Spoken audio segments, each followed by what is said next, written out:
really not happy. It's just bogging, 4,000 RPM, and check engine light will start flashing if you do it for long enough. When we see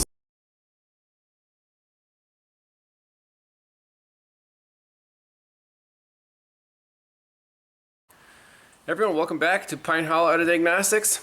This morning we're working on a 2012 Ford Explorer. Customer complaint is the airbag light is on, and it's setting a code in the RCM, restraint control module, B1212138B, driver safety belt buckle pretensioner deployment control. Okay, so this code number is for an, it's a circuit code, and it's for an open circuit. Here's a wiring diagram. So safety belt buckle switch and pretensioner driver. There's the RCM. So two wires, and the shop owner here, he already lifted up the seat. He tried a few different things.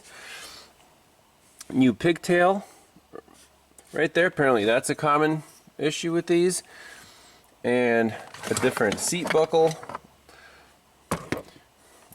Even a different seat. And he said he put this seat in the same model year Explorer, and that Explorer didn't fuss about it. So what's the problem? And what's the quickest way to go about this diagnosis? Well, since we have the scanner plugged in already, and on new cars, if you're working on them without a scanner, forget about it.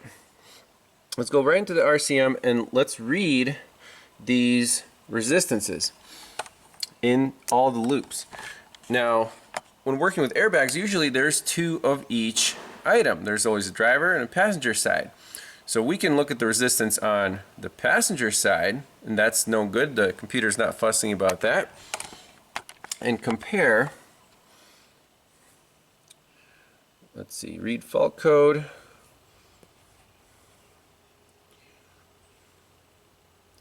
So there's our code. Before going too far, let's save this report.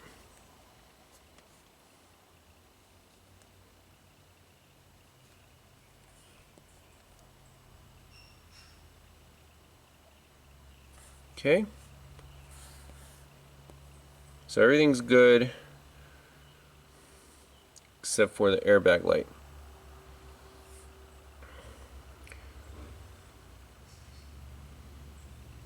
So data stream, and let's see what we have in terms of data.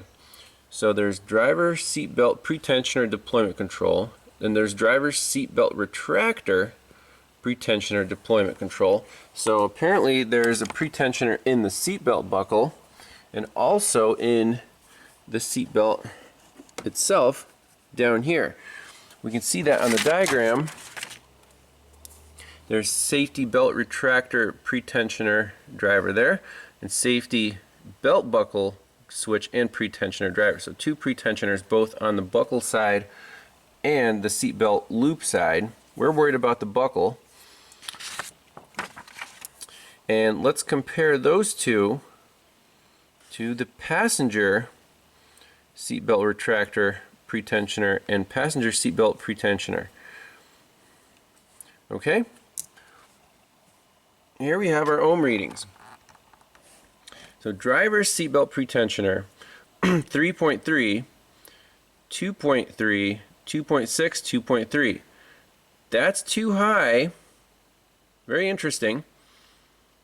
So, but it's not like infinity. It's very close. So in this case, I'm suspecting some little corrosion or terminal fretting at one of the connectors in between the RCM and our seatbelt buckle. Now, how many connectors do we have? There's 1, 2 intermediate connectors. This C311, you can see the wiring colors change from brown blue to brown green, then green to blue and orange. The location of that connector is right here. So this twisted pair, brown, green, and blue, orange, that goes to our seatbelt buckle, comes through here and it turns into this brown, blue, and green. Yep.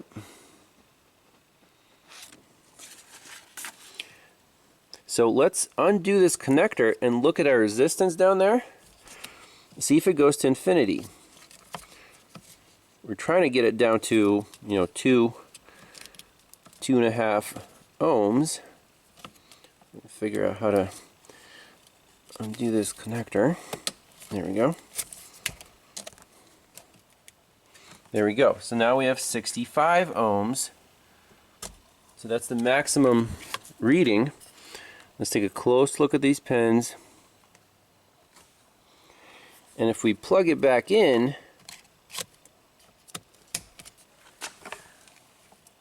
we go back to 3.3. So the problem is not in this connector. We can try unplugging that. Again, it goes to 65. 3.3. So now we're chasing the harness that goes into the floor. So we're basically good from C13 or C311 that way. What about C211? Where is that hiding? Let's find that connector, do the same check. Unplug it, plug it back in, see if that resistance reading changes. So just to get a reading with a voltmeter, 2.7 ohms on these two pins, that's measuring the resistance of the seatbelt buckle through that connector and wiring. If we measure the resistance of just the probes, about 0.7 ohms.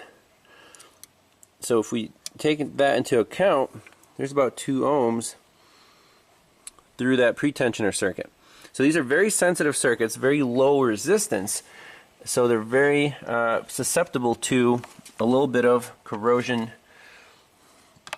damage, or just the contacts and the terminals getting a little gunky. So let's find C211 and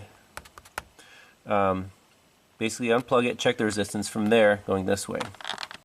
So I located connector C211, moved it away from the clip there, and look what happened to our resistance. It's 2.5 ohms now. I think we found our problem. So let's disconnect that, spray with some deoxit, plug it back in. We should be good to go. That should be a fix. Alright, here we go. Let's unplug it.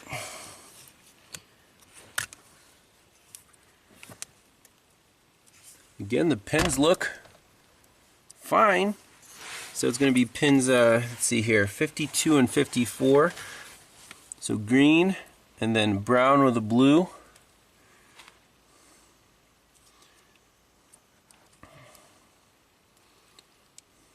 So it's 1, 2, 3, 4, 5, 6, and 8 from this corner. 1, 2, 3, 4, 5, 6, and 8. Let's put the voltmeter or the ohmmeter on here. 6.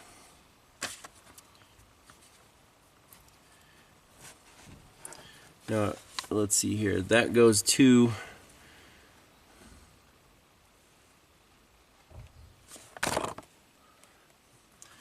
that comes from the RCM. We want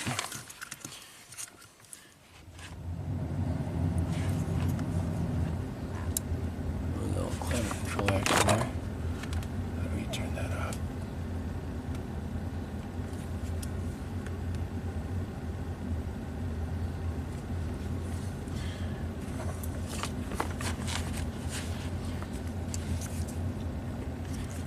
Oh, let's see. 6 and 8 from the bottom. 1, 2, 3, 4, 5, 6.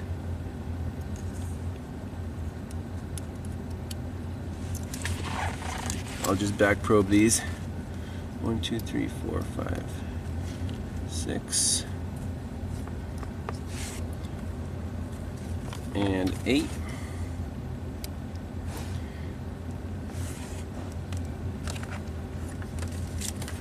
2.8 ohms, as we expected. So let's spray a little deoxit on here, plug it back in, should be in business. All right, got a fresh can of the favorite deoxit. So I'm just gonna spray all these pins.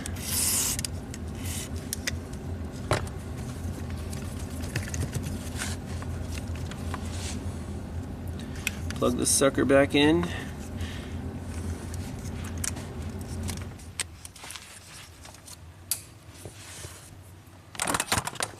Beautiful. 2.55 ohms. Let's go back. Clear fault memory. Okay. Read fault code. No DTCs. Awesome. Now let's go back and rescan the whole vehicle since we unplugged that when the key was on. We don't want any fault codes remaining. Now THINKTOOL is much faster than the Autel on Fords. I mean, it's blazing through these modules. See, much faster than the Snap-on too. See, we set some codes there.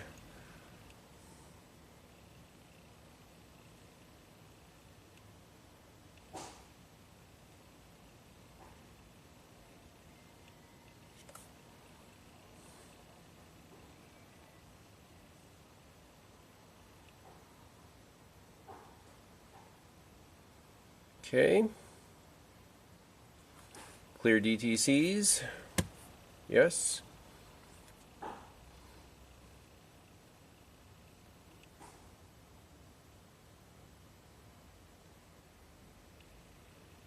That's awesome. 10 seconds to clear all the codes. We got all the green check marks. Turn the key off. Let's start it. Make sure there's no warning lights.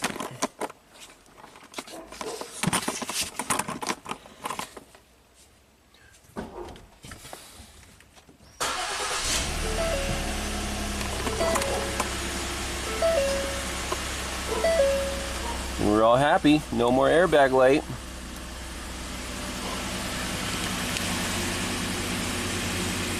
You rescan one more time. So the problem was just in this connector, just a little bit of high resistance, nothing crazy. But without the scanner and this information, you would not be able to fix this vehicle.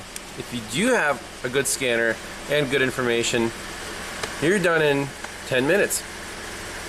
So that's it. Thanks all for watching. We'll see you next time. Bye-bye.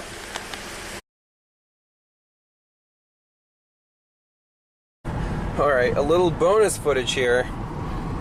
So this truck just had an engine replaced for a rod knock, and now the performance is really not there. So when you're cruising, you can't really feel it, right, Mike? It cruises pretty well. But when you really get it under a load, so let's go up a little hill here and just do like maybe half throttle or 3/4. Let's see the engine a little quick. So 3,000 RPM, it's 55. You know, these trucks usually have quite a bit of pep. So not too bad, right? But if we really floor it up a steeper hill, we'll see what happens right now. Oh, really not happy. It's just bogging, 4,000 RPM. And check engine light will start flashing if you do it for long enough. And we see cylinder 1 power balance is, you know, it basically drops out. Even though you don't really feel misfire, it just feels underpowered, like it's like constipated or something. So let's go and see if we set any codes.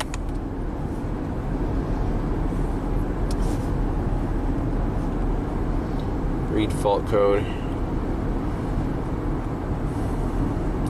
So I guess you don't really want to give the truck back in this state to a customer. P0301, misfire detected in cylinder 1. But we didn't feel a hard miss. It didn't really shake, it was just low power. So what would we do in this case? Now, you also said it set some catalyst code? Bank 1. Bank 1. Okay, that's on cylinder 1, yep. So like a P0420. That's the classic catalyst code. Let's see what the oxygen sensors are showing.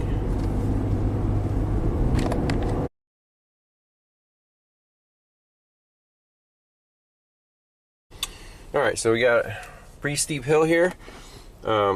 So we're just going to keep steady throttle, you know, like at least half throttle, make it act up, and we'll see what the fuel trims do here.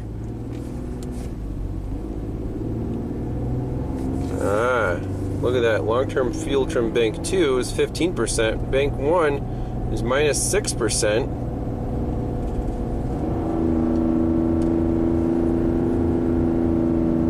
Short term on one is minus 20. On 2, it's... Oh, there it is. It cut out, right? We got check engine light flashing. Cut the fuel trims completely. So let off the gas a little bit. Let's try to bring it back to its happy mode.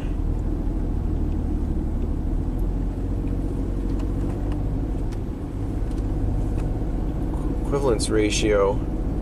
So right now it's in... Yeah, you can kind of feel you probably shut off cylinder 1. Fuel injection. So that's a Ford thing. It'll shut off the fuel to any cylinder it thinks it's misfiring. Okay, I think we're back in business here. So a little more load.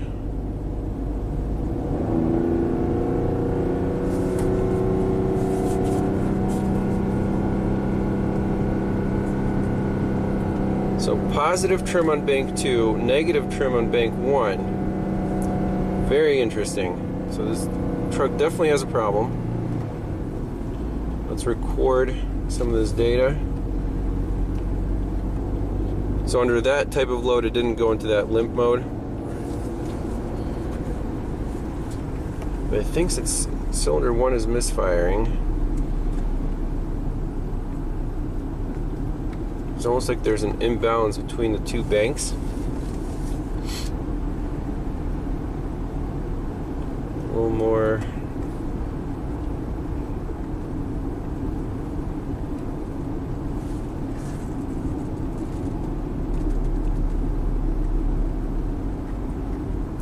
So bank 2, the one that didn't have a misfire, was adding a lot of fuel while bank 1 is subtracting fuel,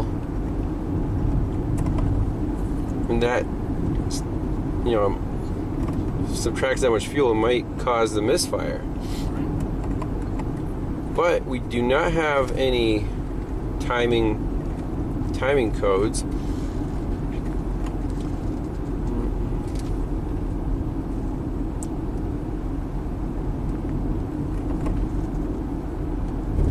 So the one variable here is, let's say one of the catalytic converters is plugged up, at least partially. That'll restrict flow on bank 1. And it'll actually start taking fuel away to compensate. So the engine won't be breathing right on one bank. That'll cause the imbalance. And eventually it'll take away so much fuel that, I guess, cylinder 1 just drops out. At least that's my theory for now. Because it idles really smoothly. You know, no complaints there. Do you want another hill? Or? Yeah, we could do one more, like steady, medium hill. Long term on bank 2 is high. So it's almost like it's having problem breathing on bank 1.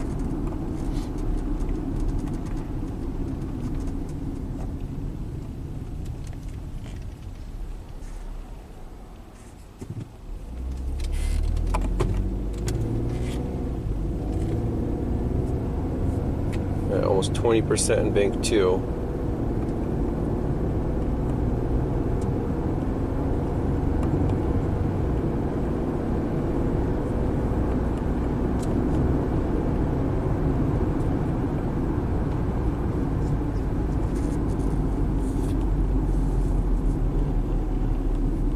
What's the quickest way to check for a clogged cat? Depends on how easy the bank 1 spark plugs and oxygen sensor is to get to. We'll have to use the pressure transducer. Alright, so we're suspecting a clogged catalytic converter on bank 1. And how do we do a back pressure check? Well, the only option on this engine, since we can't pull any of the coil packs, they're under the plenum, we have to go back and install a pressure hose in instead of the upstream oxygen sensor. That's pretty hot. So we got that installed, pressure transducer is hooked up, and Mike's gonna start it up and we'll see what the pressure is. Okay, let's do a snap. Oh yeah, there it is. Do another one. Put it in drive and just engine brake it a little bit. Alright. You shut her down. That's it. The proof is in the data. We're right here. We're at 10 psi. You know, just under a no load rev. And right here we're just about 10 psi under moderate load. So when you're trying to go up a hill, this converter is completely constipating the engine, causing our bank-to-bank imbalance. What we could do, just to prove the point, is pop out the front oxygen sensor, super easy to get to, do the same check, and basically compare. But we'll save this capture. We have a clogged converter on bank 1. Okay, so now we're on bank 2, doing exactly the same test. Go ahead, Mike, start it up. Do some snaps. Yep. That's enough.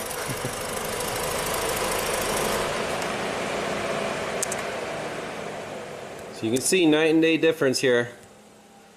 We didn't go above like 1 psi, if that.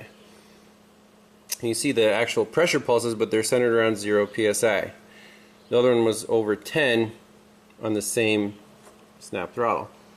So case closed, needs a cap for bank 1. I don't know if that was bonus footage, but that was more fun than the airbag diagnosis.